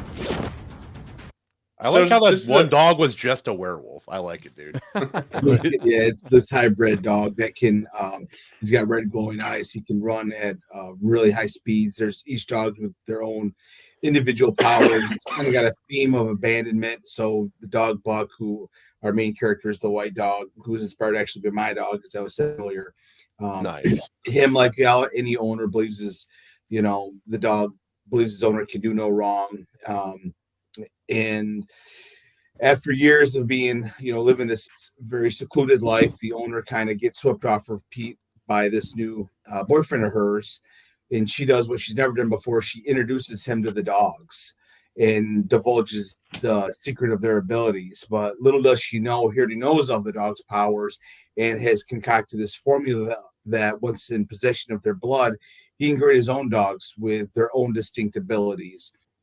He has this revenge subplot that comes to fruition in this newest issue. So there's a lot of cool kind of B storylines. You've got this dog, this Chihuahua, who's as you see in the trailer, he's very hyper intelligent, and he's very cocky and self-assured. He's always having to get kind of saved by this Cocker Spaniel who can leap far distances. And so it's a lot of fun story. It's got a lot of heart, and the dog Buck kind of gets pushed aside by his owner for her new boyfriend, and he's extremely jealous. And it kind of deals with dogs like people. So when someone gets a new puppy and the older dog kind of gets pushed are the dogs intelligent? Like, are they characters we're following, or is it more just like we're looking at these dogs in this story and they're just dogs? So all the dogs have a heightened intelligence. They can communicate with each other. They've kind of got the intelligence of, say, a preteen, a kid, except for one Tomko, the Chihuahua. He has his special ability is a heightened intelligence. He's got the intelligence of, say, a college student. Like me. So all the dogs communicate with each other. Not retarded bats. The humans can't understand them. Obviously, they can understand the humans, but they still talk, like a dog, basically. Dogs basically communicate with each other anyway, but just a more richer vocabulary. No, that's cool. Was it? Also, I was wondering. I was looking at all the dogs showing up. I'm like, I hope the Chihuahua is like a Hulk Chihuahua, like it just gets angry and turns into like a giant bird. We do have a big hulking dog. That's the person. He's the antagonist of the story. Makes sense. Dog who is carrying out this mission of his, so the dogs have to try and stop the Presa Canero named Monto, before he fulfills his owner's revenge plot, which will get revealed as the story goes along. But it's a really great story. I was actually signed by a publisher this last year. February 26th or 25th, it gets released in stores. So if you go to Amazon or Target.com and all the major bookstores, you can actually pre-order the graphic novel right now, which is, like I said, issues 1 through 4. But if you go to the Kickstarter, you can get, the graphic novel plus this newest issue 5. Oh, that's cool, dude. Yeah. Chase was a dog left and found. But one day he found a family. But one day that family was taken. Is he the Never John Wick of again. dogs? Chase that day became Buck. Yes. You sound like the protagonist from Kung Fury when you do that voice. Me? I thought he sounded like John Wick, dude. It's like, yeah, I'm back. I'm back. Yeah, that's what I was going for. Thank you. It reminds me of Dog Guys and John Wick. That's what stars John Wick. It reminded me of Interdimensional Cable on Rick and Morty. I'll take that. I'll take that. Yeah. I It love was how good. one of the options, at least in the rewards here, your dog in Alpha Dogs issue number 5. You can get your dog in here. Does that work? Yeah, that's really cool. There's one where your dog can actually get drawn into the comic book, and it's in like the dog will be in like 4 to 7 panels alongside this main character dog Buck. And there's some cool covers in there. Once you get over there, then you scroll up from that main one. Whenever you want to, there's other really cool covers on there. But another one is you can have your dog actually in the back of the comic, a picture of your dog, which is kind of cool. Your dog can be, forever in a comic book in there. And then we also have our artist who's amazing. That's a Hulk 1 variant homage cover, I should say. That's one of the variants. And that's the main villain dog, Mato, who can grow to a huge size. It looks like he stands on 2 legs too. I hope that's the case. Maybe it's just the way it's framed. Well, we had to make it similar to the Hulk homage. Yeah, structurally there. Yeah. Action. And As that's you like Days it. of Future Past homage, which is one of my ultimate favorite X-Men stories. I also like how the one on the left there has just the bat, like partially colored in bat symbol on his chest. Yeah, he's kind of it's his fur, so I wanted to have a kind of a superhero emblem on his chest, to kind of stand apart and look cool. So Right. that's all the different issues you can get through the Kickstarter. No, that's cool. It looks like I'm poking fun at you a bit, but I just it looks like a really good book already. So I mean, only about 2% of comics actually get signed by a publisher. So the fact that it got signed, I think it's a testament that it is a good story. People have enjoyed it. Everybody loves dogs, of course, and there's even though it's got talking dogs and it's very grounded in suspension of disbelief, is not too much that it's an enjoyable piece that I think people can relate to. The dog Buck has this big heart. Like I said, it was modeled after my dog. We had this dog, as I explained earlier in the show, that we had got our town had outlawed pit bulls, and we had a pity mix. So of course we moved, and that kind of inspired me to create the story about dogs, much like people, can be misunderstood. I also like the Spider-Man, like the old Spider-Man cover, like of the dog covered like in the water with a rubble on top. I'm like, that's an homage for sure. That's great. Yes, that's the Spider-Man homage. Yeah, and it fits. And I do the homages that kind of fit into that issue. So in that issue, they're on a yacht that's sinking. So this charity for only $20, you can get all 5 issues. It's like over 130 pages of comic book. So I think that's pretty good price. Considering how much it costs. Little publishers like myself to make a comic. We're not Marvel. We're doing 20,000. I'm doing a few hundred. So that's the graphic novel that you can get with issue 1. Well, I was gonna say, me and my wife are we were volunteer people.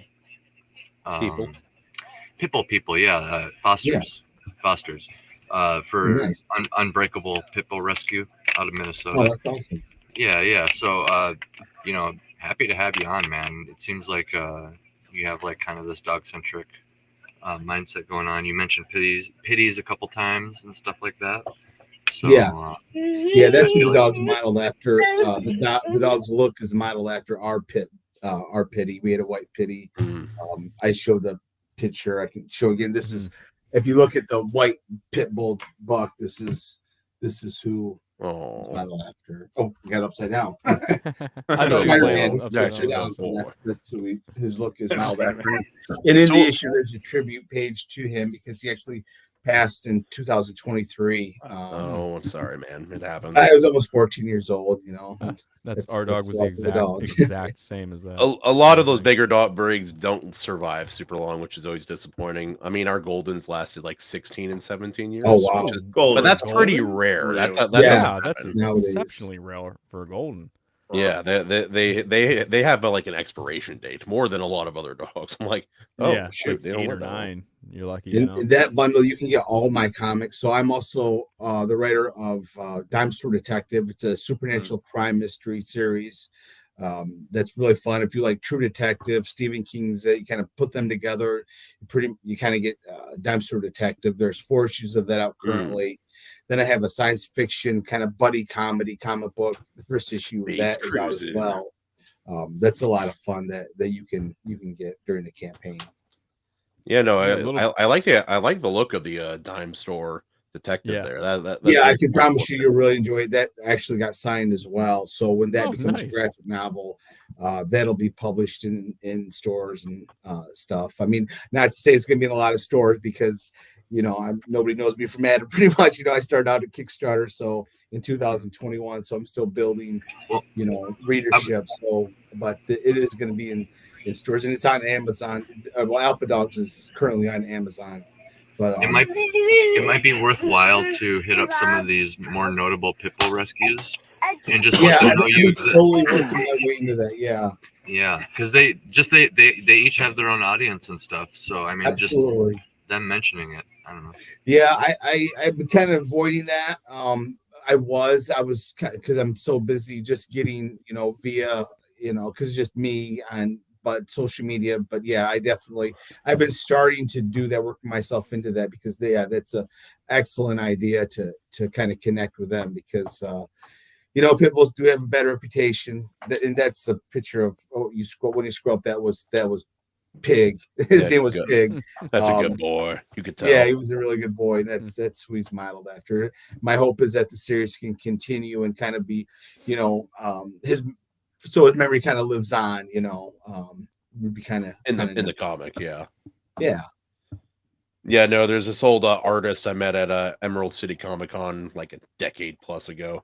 But that was his specialty. Like he would draw fantasy picture, like do fantasy illustrations of people with giant versions of like their dogs or their cats, and that was kind of like his whole niche for a little bit there. But in the Kickstarter, I think you scroll through it, there's our artist will draw your dog, color it, and in there shows examples and the tiers of some of the ones that he's done. It's you got to go the other way right there. So that's actually some of the drawings that he's done for past Kickstarter. So he does an amazing job, as you can see on there. So it's only $110. It's drawn beautifully, colored and everything. So that's a tier people can get to have their.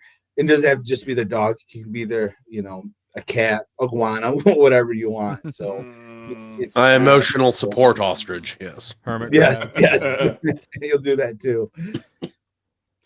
What is the age for alpha dogs? So alpha dogs is, I would say, it kind of depends on the kid.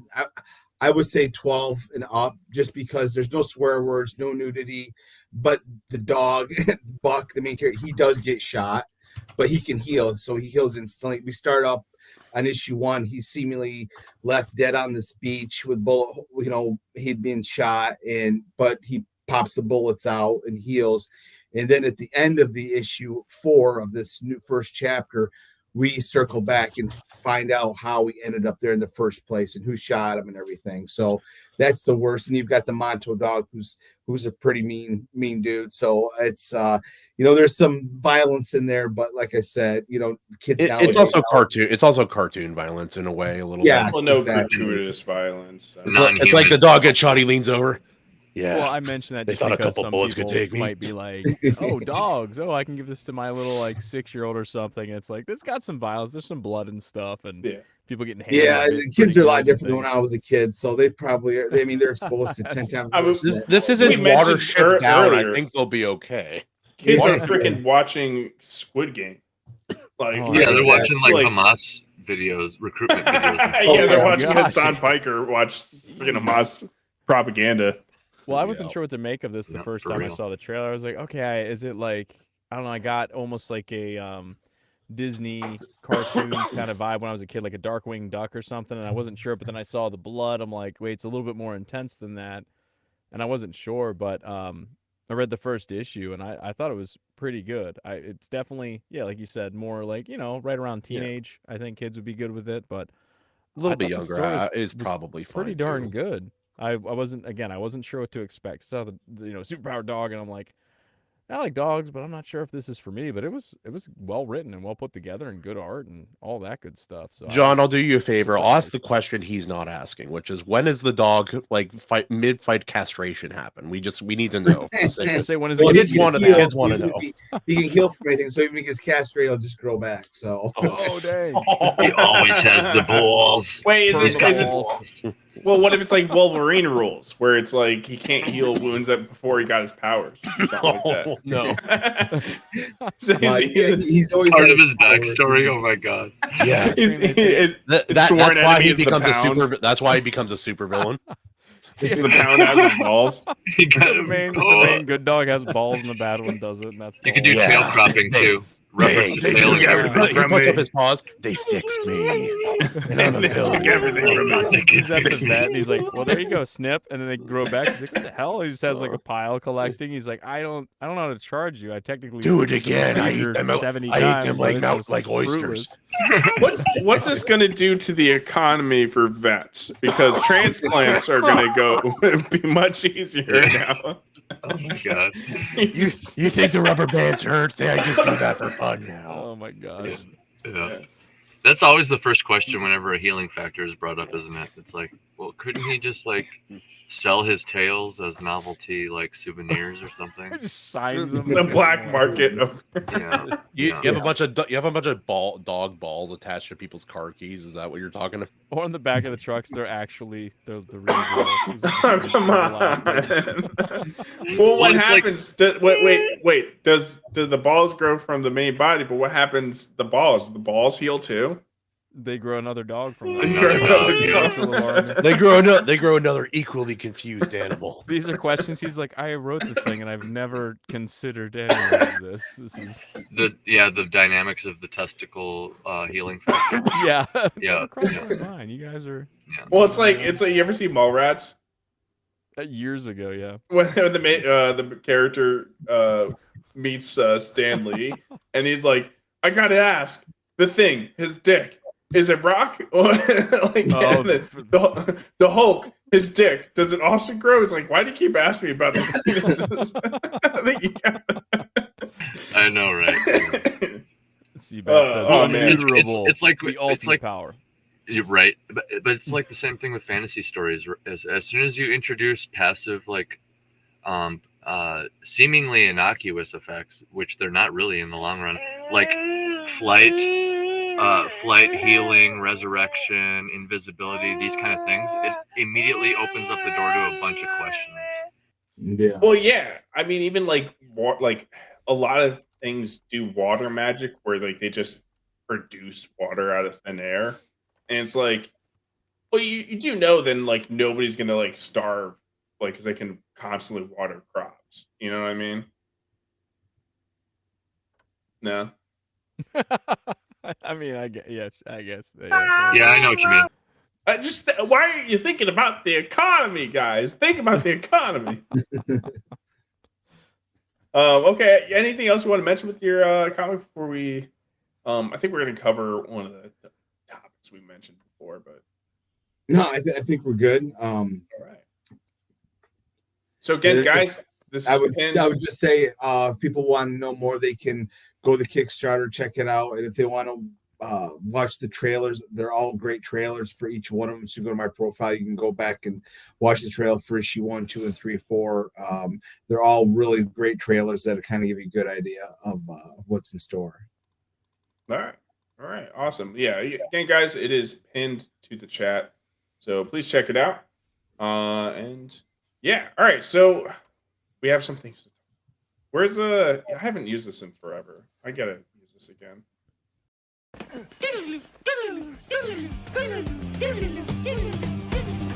It doesn't say anything about my phone specifically and only. What? Okay, so. Oh, he's on the phone. Yeah. Let me beat him real quick. Yeah, do it. Do it. He's taking phone calls right now. Unprofessional. So All right. Well, two things I want to talk about. Which we're going to be making a video on the Daniel Green situation. So for those listening, you may have heard me mention on Twitter about Daniel Green. He's the biggest booktuber there is, and there's serious allegations coming across him. And he's fat. What? What the? Yeah, serious allegations of SA. I'll just say that, right? Because I don't want YouTube to get all triggered. From a video from somebody who made a video very recently. Apparently, the accusations were made even a year ago. Apparently, the incident happened like 2 years ago or a year and a half ago or something like that. But yeah, everyone is just like done with him. The Discord is like on fire because I'm in his Discord and they are like, this dude is crazy. This is wild.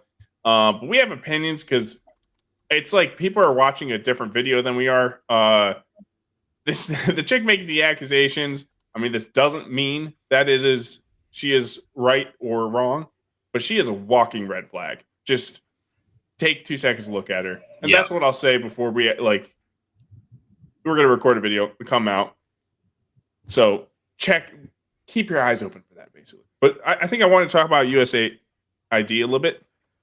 USAID, whatever the hell, however the hell you say that, right? USAID is how I always hear people talk about it. Yeah, I can't remember. Yeah, right. So the Doge has been tracking down money and finding spending going crazy and everything like that. Things that it's a surprise to none of us. It's just been legally confirmed, right? Mm-hmm. Like a trans spending, was it 30,000 or something like that for a trans comic in South America somewhere? It was things, Peru programs where you're like, why is the money going here instead of these other things? It's just sort of also some of the amount of money being dropped for some of these things. I'm like, I want to see receipts. I don't buy it. I don't. There's also that too, where you hear these numbers, and it's like, wait, is that the end of it, or is that just the tip of the iceberg? I mean, you'd be amazed of how quick and easily the government can waste money. Oh, I know. I have experience. But yeah, no, I mean, it's just it's like this is one thing that's been caught. There's probably many more. I mean, there's just been all these famous actors that say these very on paper verbatim things that's in line with whatever the party they're saying, and it's kind of always wild. Like, let's take Mark Hamill for example. Are we to think that Mark Hamill isn't getting paid for him to be so strongly opinionated about some of this stuff? It's probably getting paid somewhere by taxpayer money to. Oh, really? Write the stuff. You think so? You don't think so? Oh, I think so. Yeah. Well, he's got a rich. He was in Chicago. He was charging $400 for an autograph. Yeah. That's crazy. I thought he was just like, he's got so much cash. He's just like, I'll just say whatever I want. I don't care if it upsets people. This is just how I'm feeling about things. That's the thing with rich people. I mean, you always think it's like, oh, they're the least likely to scam you. They're the most likely to scam you. The greed is never ending. I'm not saying it's every rich person, but the vast majority of them. I've ever met are the richest people. People blame the industry, but it's the kind of industry that attracts a certain type of person. Sociopaths, yeah. Need a certain level of. You need being a very good actor is being a very good liar in a sense as well. It doesn't mean that that automatically makes you that way in real life, but it does, especially if you get famous very young. It messes with your perception I could see it messing with my perception easily. Oh, 100%. I mean, like I'd walk in here and be like, I called Battsauce gay. I would forget who I am and like, yeah, be this whole thing. I wouldn't be recognized. You're still famous? Very famous right now. No. I mean, like Mark Ruffalo, like we thinking that he's not paid out. Like, especially any of these actors, actresses that are really speaking out right now because they're like upset because certain people in offices are finding money's been wasted of taxpayers' money. That's also do yourself a favor, turn off the volume, just look at their face. They look so tired. They're so tired. Yes. They don't want to talk about this anymore, but they have to. Man, that's fine. I thought they were like just gung ho. Some of them. I mean, some people. I don't know. Maybe it's just the flavor of the day. And I thought it was more about putting out the right opinions so you can keep job openings and keep the right friends. They are. There was actually. I think it used to be that. They are actors, and they are paid to have to act an opinion. So it's like it's what they are. It's what Hollywood has been structured to do. It's Hollywood is structured to be a propaganda machine. Exactly. It used to be not as bad as a propaganda machine. Like some propaganda is worse than others, right? If they're trying to sell some stuff to you, like, you're being greedy, but you're not propagandizing an agenda. That's bad, right? And that's like kind of selling in Bitcoin and then dumping it right away to make a small boatload of gas. And they showed us how they do this with the way one of the recent presidential candidates paraded celebrities out in front of everybody and paid them to do that. All the receipts for the payments came out after the fact, and it did nothing. It might have actually made things worse. Wait, they were paying celebrities to come out and just like support them and speak. A lot of money. Yeah, like tens of millions of dollars, Justin. What are you talking about? Do you remember any big names that Beyonce? On? Isn't she like Taylor $20 Swift? Yeah, Beyonce got paid an absurd amount of money. Absurd. I heard and she gave the most half-assed promotion ever. So, like, you guys should vote for this person, probably, I guess. Yeah, because they pitched it as she was going to be performing, and people went thinking she was going to perform, and then she was just like, "Hey, everybody," and then left. Yeah, it was a big mistake. Everybody left and booed. So, hey guys, I'm in a different time zone. I've got to be up for work in 5 hours. So, oh yeah, definitely. Yeah, you have a good one. Word. Yeah, hey, I want to say thank you for letting me on here on your show. It was a lot of fun. Yeah, man. It was a blast having you. Absolutely. Also, unrelated to any discussion we've had, when is the first cat villain going to show up in Alpha Dogs? I'm just not for a while. It's coming. Well, you're welcome for the toxosmosis idea. I look forward to seeing that being the evil geniuses cat idea. Yeah. And just saying, being fixed and having cropped tails and ears would be a nod to the actual like community of rescuers, and it would be kind of a funny backstory, like, oh yeah, he's so mad because he was fixed, or like his tail and ears were cropped, or whatever. It kind of adds to it. We don't cut tails and crop ears. No, that's why it would be a bad guy. That's why it'd be a bad guy. Yeah, you don't go to the store and buy a part of a dog there, AC. You buy the whole dog. That's the body horror equivalent for rescuers. So you could be like a victim. I'm just. All right, anyway. He said he's got to go. All right, John. Have a good one, man. Good meeting you, John. Thanks for coming on, man. I love how we just harassed him. It was great. Yeah. No, the reason the USAID thing is such a big deal is because like hope, right? There's a little bit of hope where the mainstream might have some healing, right? And I know we're indie. We're big on indie. I'm not saying we're not going to be big on indie, but independent creators do much better if the mainstream is healthy. It's just that's about like a stream, but the stream's healthy, it flows down more. Agreed. Right? If you get comic book fans from the mainstream, like it's about creating new fans of certain types of stuff.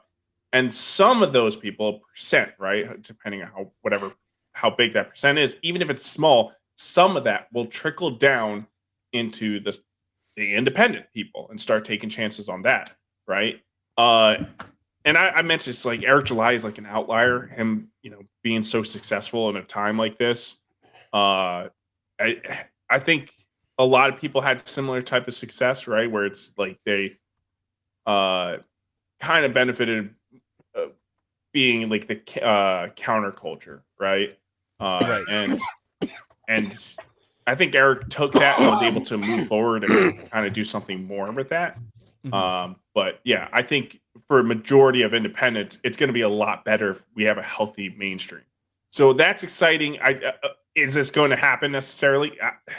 Who knows? I feel like there's writing on the wall. I think there's so many things that have been occurring in the past handful of weeks that seem to be like, I mean, jokes are being made that the narrative machine is broken. Right. Like even the Super Bowl, nobody expected it to be a fairly clean game. Nobody expected the Chiefs to get, their butts handed to them. Everybody thought it was gonna be like the refs are gonna be on their side. It was gonna be this and that. No, they just got their clocks clean in front of everybody. And all the calls, at least my understanding, I'm not a huge football guy, but the people I was in the room with they were like, yeah, this game has been pretty on the up and up. Things like that. We're changing the name. It's not the Gulf of Mexico anymore. It's the Gulf of America. It's just like, yes, like everything is just like the world as you know it. It's just like, no, everything's changing. And then I didn't even know I wanted that until he did it. Yeah, there's so many little stories like that. Well, not little stories, big stories like that. Where I'm like, what is happening? It feels it's like so silly. The Hadron Collider on again and put it on like max. Turn it up, holy, max. It's so silly. It's so small. And I love it. Those hadrons colliding. More God particles. Do you know why he did it? All kinds of stuff. With the do you know why the big reason why he changed it? It wasn't just so we could. Yep. Oh no. No. So he could drill. Drill. Yeah. Which I'm just like, oh, genius. Genius. It's like such a simple little thing. But there's so many little things like that happening that I don't know. It wouldn't surprise me if all of a sudden you see a shift. Big change. Yeah. All of a sudden, TV shows and movies and music and everything else starts getting back to what people enjoyed for decades and decades and decades and decades and decades before the last like 15 years or so, 10 years. All of a sudden, everything shifted really hard. I think you're going to see it coming back to how it used to be because more people, I felt like that was just such a huge part of American culture and having even movies like the one we just watched, like having something like that again, I think is you could see some like really hard resistance by that same side that's been trying to shove this message. Of course, they're going to try to fight until they're fucking dying last breath. That's to be expected. But we could see some other pockets kind of coming around. And that's where it's like, oh, that's new. That's different because it's been all one singular voice for so long. Mm-hmm. It's just like take this message, shove it down your throat and say thank you. And that's how it's been for years. And it feels like it's shifting. That's changing a lot. Yeah. Yeah. So I'm excited because did we talk about Daniel Green already?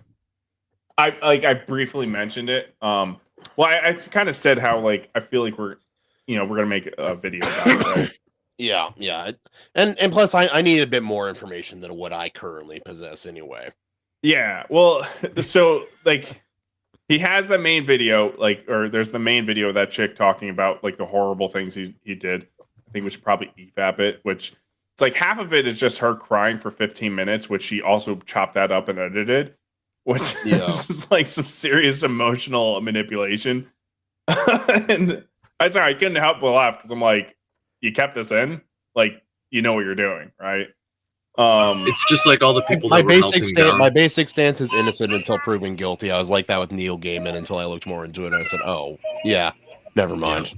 No, that's a great stance, and the Discord is just vehemently like screenshotting her crying, like as if it's not on the thumbnail. Again, whatever. But it's like they're like, fuck this innocent until proven guilty. It's so obvious. You can see it in her face that this actually happened to her. It's like, also you go to her website. It's like, what's the number one thing listed as her profession? Acting. Yeah. Yeah. Not to mention we found that funny music video. You need to go sit in a corner after that one you just did. That the Pound Me Too movement ruined it for everyone. Yeah. Well, that's what it's called, right? Yeah. Hashtag. Oh, but Lordy. there was a lot of accusations that were levied against people, even like Johnny Depp. There's stories like that. The girl that had the mattress on that one campus, people's lives were ruined. And so, Oh, yeah. unfortunately, you hear these things and you're like, well, hang on, like, let's slow down and let's wait till more information comes out, because and the thing is, if it's real, that life. sounds bad, because it's like you want, if someone's been taken advantage of in such a serious and like very, very bad way, you want to be there for that person and kind of hear what they have to say. But there's so many stories of that are just complete nonsense. But like, even in her own video, like, obviously it's very obvious some stuff went down with her and Daniel, but like the accusation of SA, I'm like, come on. Even in that one video, and then you look at the video that's like much older from 2024, and it's like you get the context of that video, which she linked, and it's like, what is going on here, man? This is nuts. Like, this is nuts that you think that this, because basically the original video that probably most people aren't going to watch, it's her confirming that, like, or it's not her, it's her saying that we need to like redefine what counts as sexual assault is, or consent. Yeah, what consent is, because basically she's like, it's not about me regretting it, it's about me consenting to a different person. The person that I consented to was not what was promised. Yeah, see, you know, like, you're getting into really murky, weird perception water there. That's the whole thing. It's like, you don't know what happened. And your ex also looked like a giant walking red flag skunks. Actually, I've talked to skunks. That's probably true. Haven't we all? Fuck, man, the coughing is real. But yeah, no, dude, it's everywhere. We're gonna get into that. We're gonna do some stuff. We're gonna have some opinions on it. And it's gonna be this one, at least from my perspective. It's gonna be like, I guess we'll defend him, because look, we have principles, and we stand on truth, right? And like, sexual assault is a very serious allegation, and it shouldn't just be like, oh, she's crying, it's true. And it's like, fuck that, dude. So it's just kind of, you got the audience that he built, which are obviously just going to believe all women, because that's the uber liberal audience that he's built. So it's, at some point, it's like you reap what you sow. But then, like, there's people more on our side, the more the anti-woke or whatever fucking side call it, right? Which are kind of like, he's liberal, who gives a fuck? Which, fine. Nobody has to give a shit. Like, you don't fucking know him anything. But yeah, basically, it's like, it doesn't sound like anyone's going to really tell the truth. So I kind of want to be there to tell the truth, right? Yeah, and it feels like one of these things. I don't know the guy. I've seen like 2 of his videos, because I think you guys have been watching for a while, and obviously he's a huge booktuber type. Yes. And massive. I haven't watched too much of his material. I saw a video too. I was like, okay, and just went about doing whatever else. But it's just one of these things. It's like, is this going to be another one of these stories where either A, you find out that the story is not as it's presented, or B, you just never find out. It's years later and things are dragged out, and well, we're just like, it's like, I have no idea. Especially with the type of accusations, it's like, we're not going to get the full truth, because like, if it were true, it's like he's not gonna come out and say it and then potentially face the legal ramifications. But like, like, the evidence against him is so bad. Like, there's like a paragraph. There's a paragraph of like what I think Daniel, the guy, was saying, and there's one sentence that isn't redacted. Why the fuck is the whole paragraph redacted? Yeah, stuff like that. Are you saying, like, what? And there's like one line here or there that's like cut out. It's like, this is so fucking, like, smells so wrong, guys. And here's one thing that might entice some people to maybe want to watch our video a little bit more. A little thing about, I guess, me, right, in this, a little bit tied to Daniel Green. My wife dated Daniel Green years ago.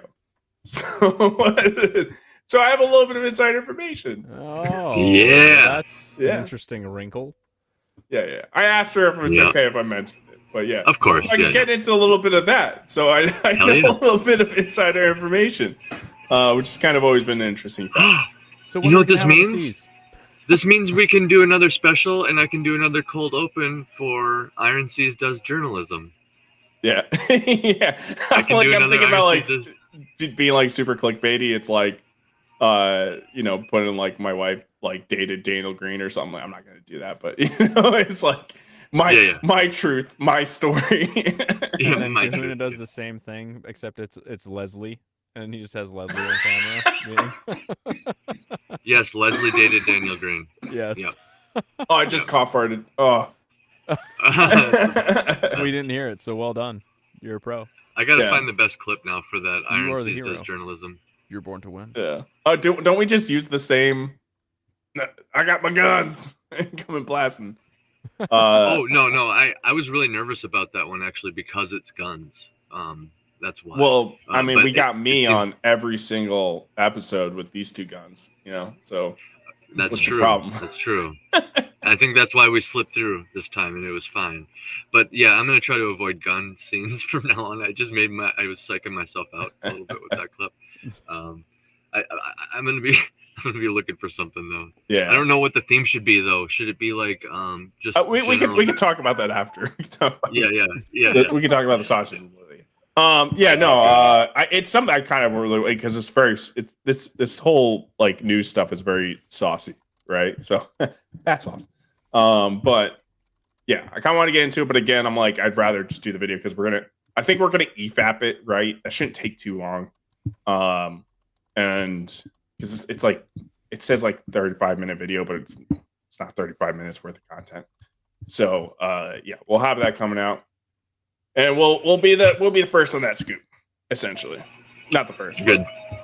The best. We'll be the best info on that. The best. And yeah. All right. Anything else we want to mention about USA Aid? And I think we'll close it out, guys. Yeah. Shout outs to the Peruvian, the trans Peruvian comic. Shout outs to my homie Elliot Rodriguez from Peru and all of his Peruvian homies. I would not turn down that money either, to be honest. That's right. I don't think he did it. He's not the one, obviously, but he probably might. He actually might know somebody who knows somebody who did that comic. I think he lives in Peru. Elliot, great Elliot artist. Rodriguez. If you he's a good artist actually. Yeah, I know. I think. Sorry, you're talking about Peruvian comics. I thought we were like it was a euphemism for something, but anyway.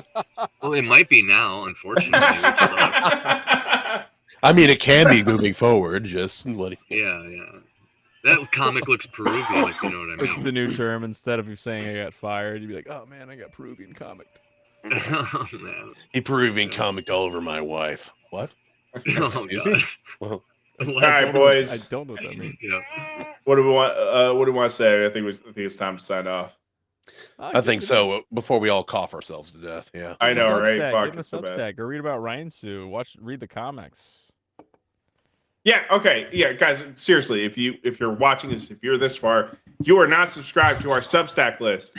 Look, you don't have to make an account with Substack or anything, right? You're just getting our weekly emails that we have a weekly fan flash fiction with a mini comic every time. It's super awesome. There's no reason you shouldn't be doing this.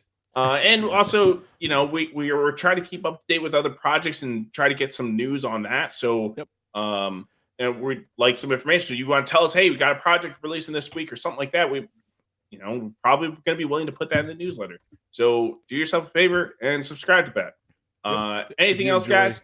I was gonna say, if you enjoy this style of humor, you gotta read it, Ryan Sue, because it's every time I read these stories, I'm like cracking up. I'm cracking up. Yeah, whether it's very in your face, like flop it out on your forehead kind of humor, or like very subtle, like wordplay.